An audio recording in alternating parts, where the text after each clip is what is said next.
today to honor judges, teacher, and friend. My name is Kamasik. My age is 10 years old.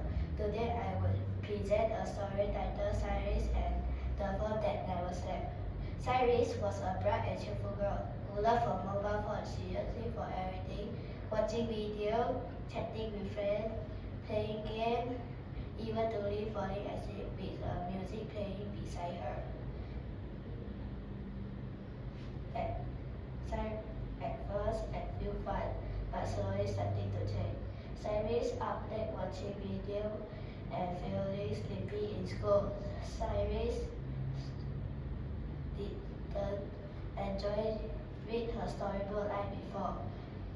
She stopped joining her little brother in game. Even though the family didn't, she would pick up her phone under the table. One day, her teacher gently said, "Cyrus, why you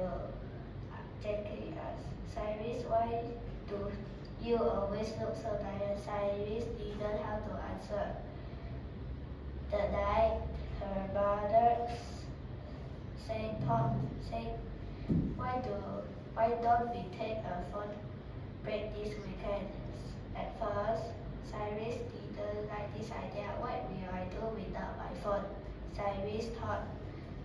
But the next day, something surprising happening. Without her phone, Cyrus painted with her little brother and baked and washed and helped her dad wash the car and baked cookies with her mom.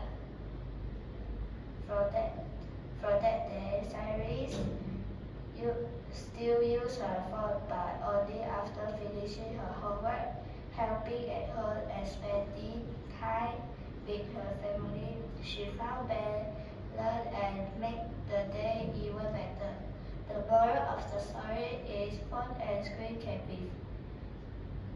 be fun, even helpful, but they should never replace real life experience. When we look up for our screen, we create real memories, build stronger relationships, and discover the magic that real has to offer beyond the screen. Thank you.